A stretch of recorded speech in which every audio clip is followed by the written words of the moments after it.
আমাদের এলাকা বেশিরভাগ পরিবারে বিভিন্ন এনজিওর সাথে সম্পৃক্ত সুদের এই সংস্থার সাথে আমরা এই বেড়া জালে জড়িয়ে পড়েছি। এটাকে জীবনের সাথে মানিয়ে নিয়েছি।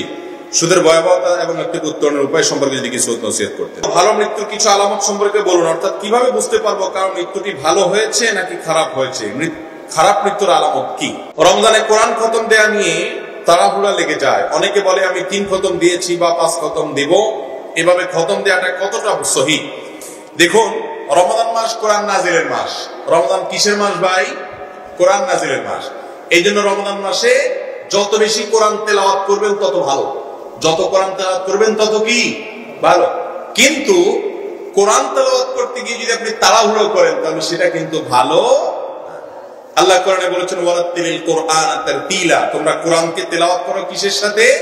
তারতিলের সাথে, শুদ্ধভাবে ধীরস্থিরতার সাথে কোরআন তেলাওয়াত করতে হবে। তাড়াহুড়া করে তেলাওয়াত করা যাবে।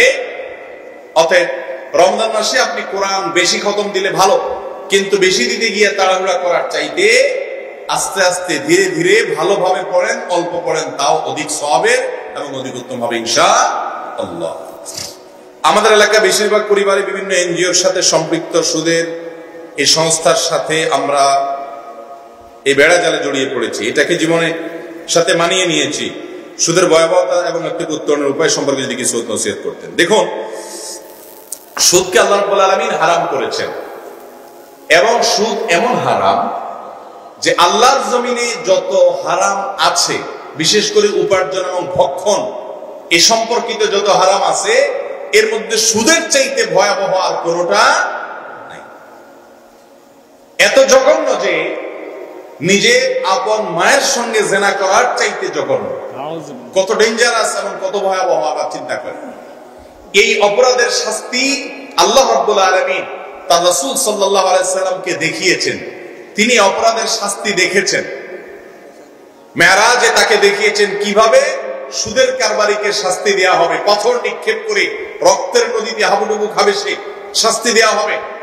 এবং এই সুদের কারবারি কিয়ামতের দিন পাগলের মতো, মাতালের মতো, উচ্ছন্নের মতো সে ব্যক্তি সে কিয়ামতের ময়দানে উঠবে। হাসর হবে তার, সে পাগলের মতো মাতলামি করবে, সবাই দেখে বুঝবে এটা সুদ ঘুরছিল দুনিয়াতে। এত জঘন্য, এত ভয়াবহ অপরাধ। এই অপরাধটা এমন অপরাধ যে অপরাধের ব্যাপারে আল্লাহ তাআলা যুদ্ধের ঘোষণা করেছেন। ফাআযানু বিহারবিন মিনাল্লাহি ওয়া রাসূলি, যারা সুদের কারবার করবে তারা আল্লাহ এবং তার রাসূলের সঙ্গে যুদ্ধের জন্য প্রস্তুত হও। এত জঘন্য অপরাধ।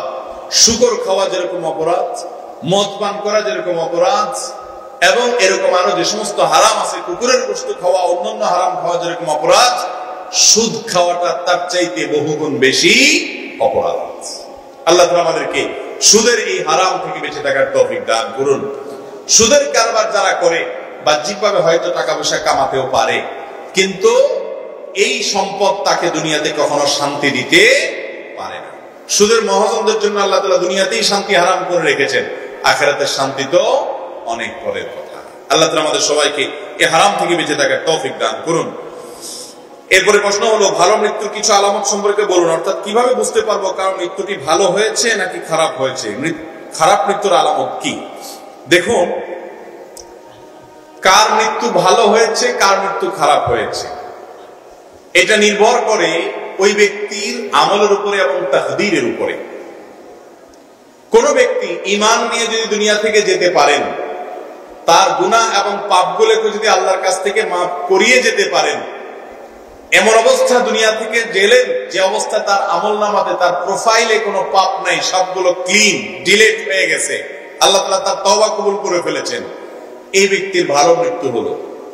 আরেকজন মৃত্যুবরণ করলেন, তার মাথার উপরে পাপের বোঝা, তার আমলনামাতে হরেক রকমের গুনাহ লেখা আছে, এগুলো সে মাফ করতে পারে নাই, চোখের পানি ফেলতে পারে নাই, রমাদান পেয়েছে সেই সুযোগ কাজে লাগাতে পারে নাই, তাহলে এই লোকটার মৃত্যুটা ভালো মৃত্যু হলো না, এটা হলো কপাল পড়া মানুষের মৃত্যু, হতভাগা মানুষের।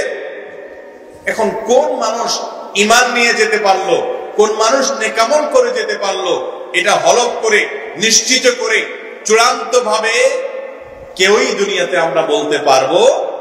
তবে কিছু আলামত আছে, যে আলামত গুলো দেখে সুধারণা করা যায়, নিশ্চিত গ্যারান্টি না, শুধু ধারণা করা যায়, ভালো ধারণা। অতএব সেই ধারণাগুলোর কথা আমরা জানতে পারি। যেমন যদি কারো মৃত্যুর সময় তার মুখ থেকে কালিমাতুশ শাহাদা বের হয়ে যায়, কালিমা পাঠ করতে করতে দুনিয়া থেকে যায়, তাহলে এটা একটা ভালো আলামত যে লোকটার ঈমান নিয়ে যাওয়ার তৌফিক নসিব হলো, সে ব্যক্তি তওবা করে যেতে পারলো। কারণ হাদিসে আসছে নবী করিম সাল্লাল্লাহু আলাইহি ওয়াসাল্লাম বলেছেন, মান কানা আখিরু কালামিহি লা ইলাহা ইল্লাল্লাহ দাখালাল জান্নাহ, যে ব্যক্তির জীবনের শেষ কথা হবে লা ইলাহা ইল্লাল্লাহ, আশহাদু আল্লা ইলাহা ইল্লাল্লাহ, আল্লাহর একত্ববাদের সাক্ষ্য দিয়ে যে ব্যক্তি দুনিয়া থেকে গেল, সে ব্যক্তি জান্নাতে যাবে। এই হাদিস থেকে বোঝা যায় মৃত্যুর সময় কিছু মানুষ আছে দেখবেন কালিমা পাঠ করতে করতে চোখটা বন্ধ করে, আছে না নাই? এটা হলো সৌভাগ্যবান মানুষের মৃত্যুর আলামত, ভালো মৃত্যুর একটা আলামত।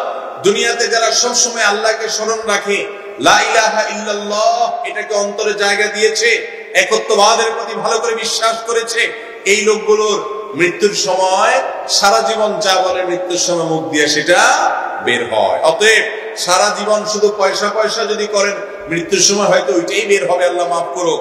এই জন্য বেশি বেশি ঈমানের কথা বলতে হবে, কালিমাতুত তাওহীদ, কালিমাতুশ শাহাদার কথা বলতে হবে।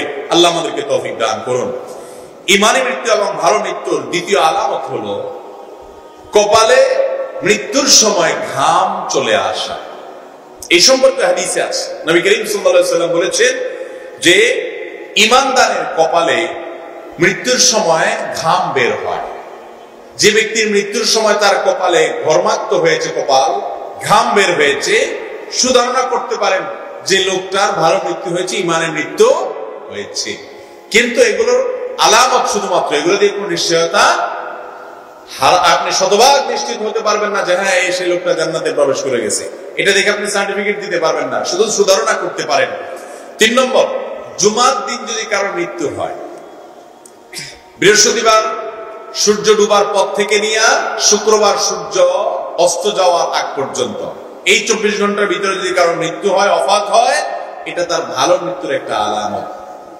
কারণ হাদিসে আসছে শুক্রবারে যদি কারো মৃত্যু হয়, ওই ব্যক্তির কবরের কোনো আযাব, কোনো প্রশ্ন উত্তরের মুখোমুখি তাকে করা হয় না। এটা একটা প্রাইমারি আলামত যে এই ব্যক্তির মৃত্যুটা, এটা কারোর হাতে না, এই মৃত্যুটা কারোর কিনা হাতে না, এটা আল্লাহ রাব্বুল আলামিন তাকে তার পক্ষ থেকে নিয়ামত হিসেবে দিয়েছেন।